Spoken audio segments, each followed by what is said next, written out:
Where am I? Hello, everybody. Today we're going to be interviewing a very special individual. What do I say? What do I say? What do I say? What do I say? But first, let me slip into something a little bit more presentable.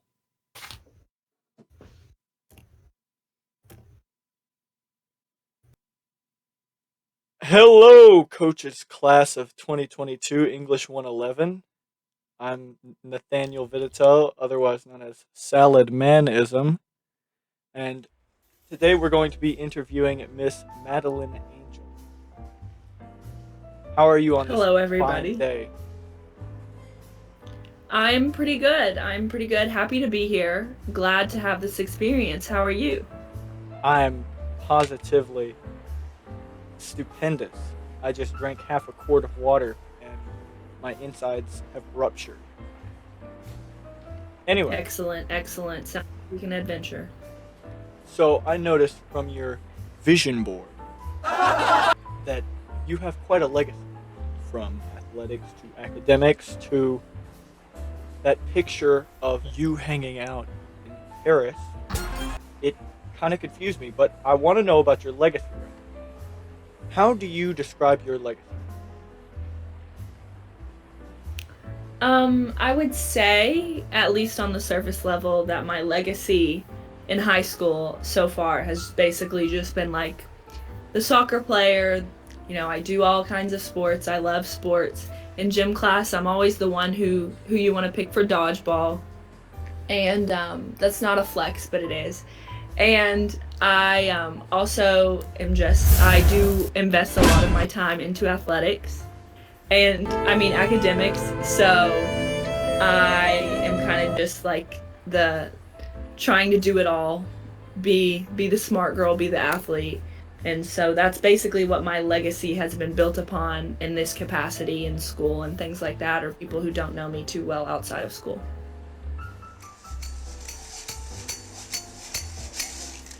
Hmm, that is quite a legacy you have. So, up until so far, you would describe your legacy as diverse, ranging from academics to being the star athlete of the school to being quite diverse culturally. Makes sense. I I suppose you could say that, yes.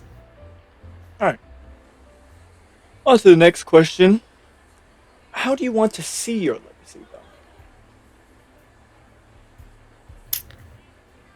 though? Um, Be it 20 years in the future. How would you want it to be? Same or different? I think I. Oh, sorry to interrupt. I think I would like my legacy to be a little bit more deep than just she plays sports and she gets good grades. So I think that, say, 20 years from now, I would prefer my legacy to be as cliche as it is to be my impact on people. So in my future profession and things like that, I hope that I find a way to be the kind of person that people remember in the sense that I've done something positive for them. So my legacy, whether it be by just like service, just like being positive, more positive than I am now, I guess that's something I would like to change. That my positivity is something that's a bigger part of my legacy in the future. Yeah? Okay. So, when you talk about your current activities and your idea of life, it seems like you're not very impressed with yourself. Like you don't want to be known as academic or athlete. Um, so does it ever get boring to you? Do you ever get bogged down by so many activities? I wouldn't say boring because staying busy isn't really boring for me. However, the routine does get a little draining.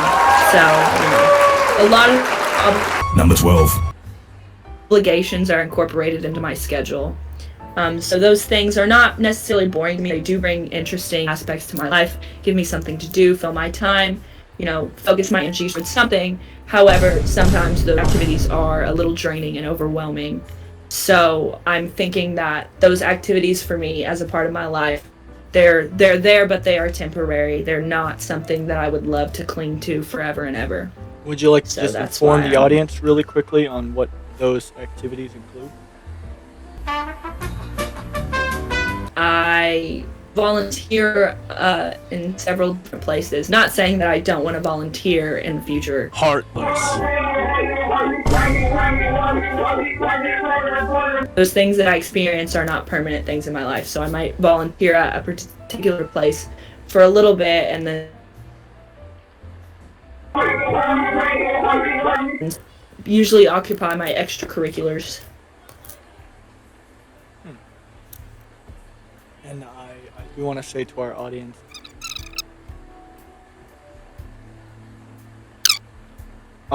that's not her fault though. That is, let's blame it on Bezos. He's in space. He can't hurt me.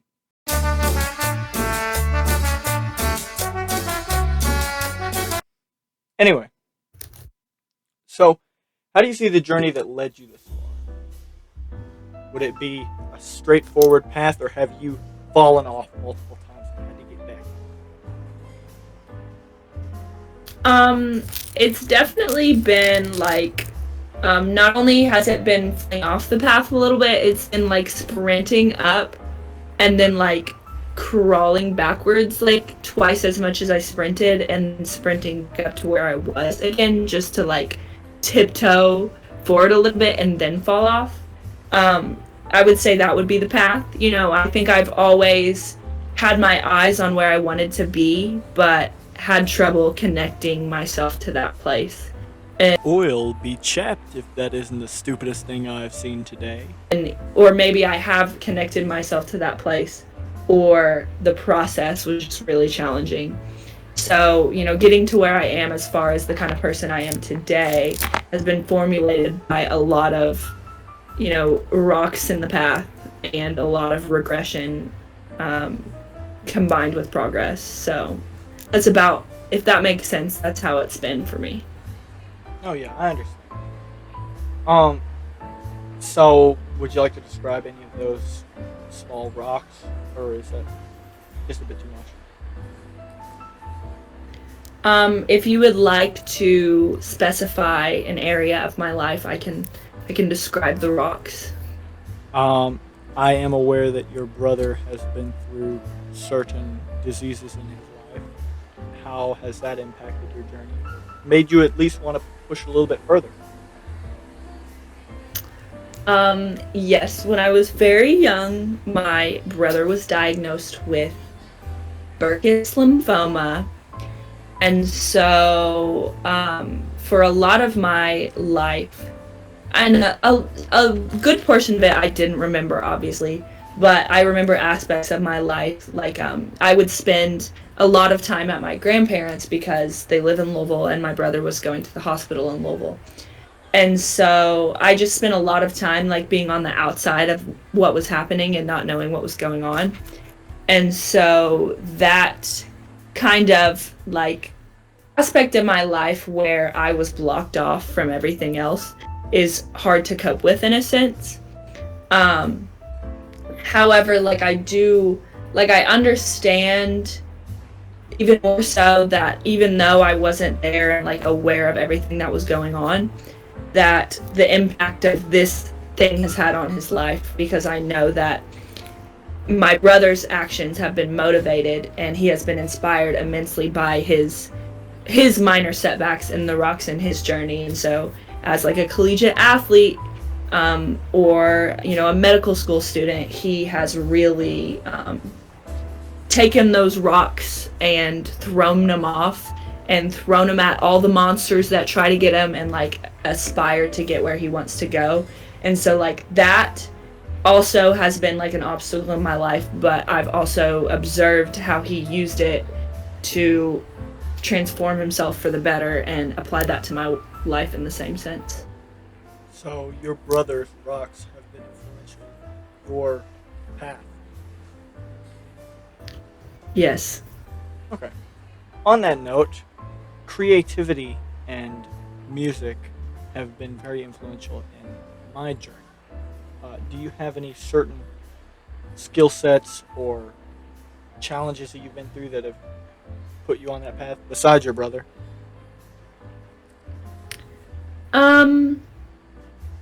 Yes, I would say so. Creativity, not necessarily music. Like, I don't play any. Well, I used to play piano, but I don't play any instruments. But like creativity, at least, has really been motivated by like hardships within like friendships and relationships. One of my creative outlets is like I really like writing about things, and not like I'll write a lot of letters to people that I don't plan on sending, and I just kind of put whatever I'm thinking into words. That's kind of a creative outlet. On that note,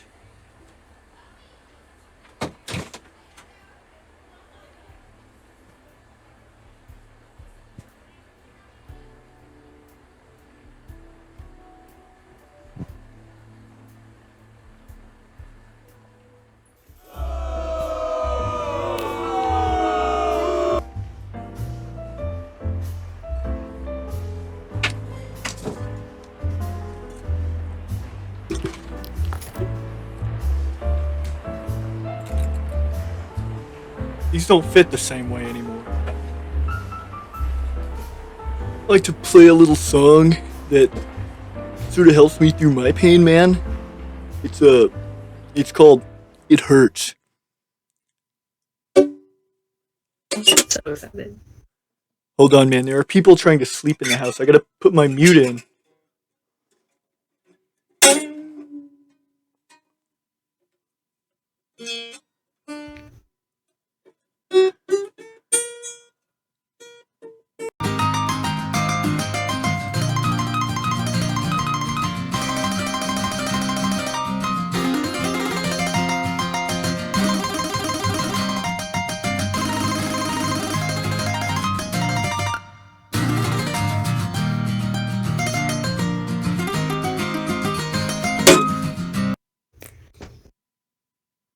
I do believe I've broken my guitar. I'm gonna have to get you. Gone, but not. Gonna have to get back to you about the rest of that song, but for right now, thank you so much for the help. You've inspired me to You're so- sing. Let me reapply these headphones.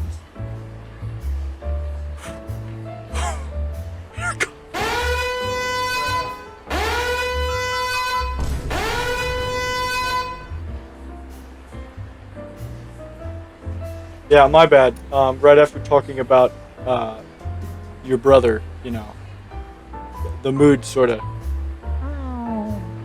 I think it's funny because most of the time all I do talking about my brother having cancer is joke about it because it's funny to me.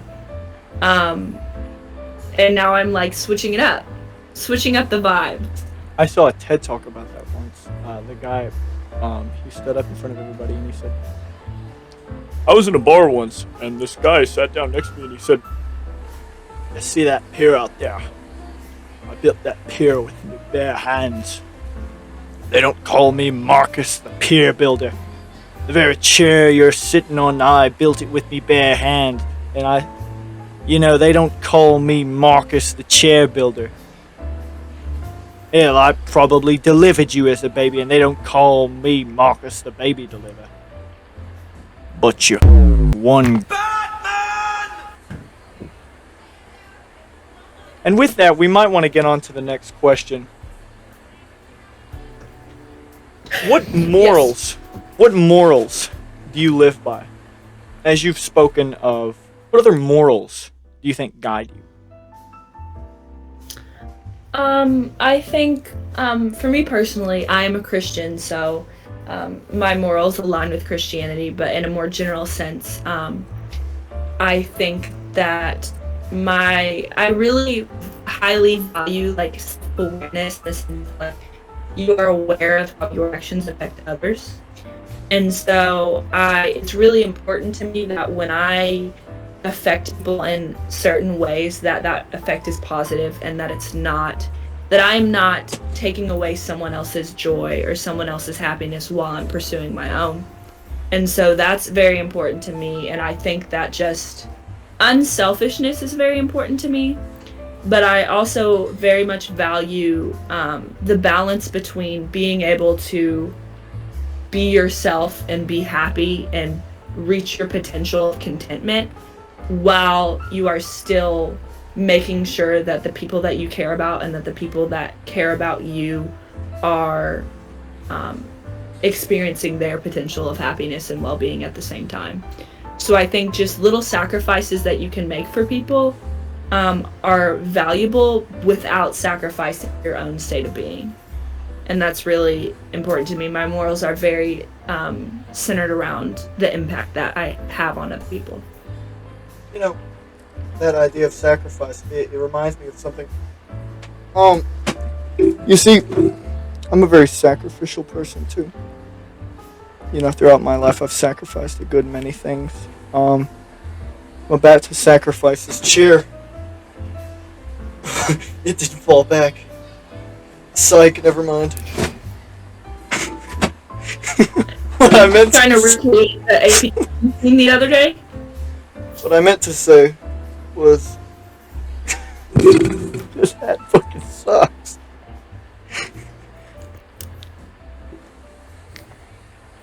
I'm about to sacrifice this chair. Okay. Stop. You know, there's been something I've been meaning to tell you for a really long time. We're gonna move past my prior trauma. I'm your brother. You hear me? I hear ya. Anyway, I heard you went to California. How'd you enjoy, you know, the four big faces, you know? What was your opinion on Mount Rushmore? Contrary to popular belief, Mount Rushmore is in California. It's actually in Kentucky. It's located at this intersection in downtown Harrisburg. They call it Fort Herod, and Herod is actually the last name of all the siblings of the characters in Mount Rushmore. Sorry, folks. We're gonna have to cut that question a little bit short. The producers are telling me we are not supposed to give away government secrets on the show. I'm sorry. We're gonna have to answer that question another time off air. Anyway, so that is really good. And now focusing on all of those the rocks, the mountains, the different sways in your path. You previously talked about your legacy, and you said that you want to see your future legacy as being the girl who wasn't just the smart one or the athlete, the one who beat me in dodgeball. You said that you wanted to be something different. And I just wanted to end by asking, now that you've gone over all this, what is your vision of your real legacy? When you die, how people will talk about you? That's an intense question. I think the main thing that I would like to carry through till the end of time for me is that I want people to be able to say that I was there for them. No matter who you were, I want people to be able to say that it didn't matter what it was, why, or what scenario, that I could go to Maddie and she would be there for me and she would care more than anybody else did. And so I think that's the importance of my impact on people. You know, I want to be have a positive impact on people, but more specifically, I want to have been the person that was there for them even if nobody was. I want to be the person that made a difference even when nobody else made an effort. And so, based on my relationship and my connection with people on a deep level, I want anyone, no matter how close or how young or how old or how different we may be, I want everyone that I come in contact with to know that I care so much so that I would be there for that person with whatever they needed. And that's what I want. That's what I want for my legacy. Well, This interview today has been absolutely wonderful. Thank you, Maddie the Carer. Everyone follow her on Instagram at. That's your cue, dog. Maddie. Maddie.a22. Maddie.a22. Mm-hmm. All my viewers in Brazil, please leave the chat. And as a final statement, please do follow me on Salad Manism, on literally any type of social media you can think of. I'm on Tinder as well. I need a match. No one matches me. OnlyFans? I do have OnlyFans. It's honestly kind of sad trying to see a guy who weighs over 300 pounds try and shake his absolute mammoth-sized dump truck. I will see all of you in the next episode of Salad Manism Only. Bye-bye. Damn you, I play guitar for a living.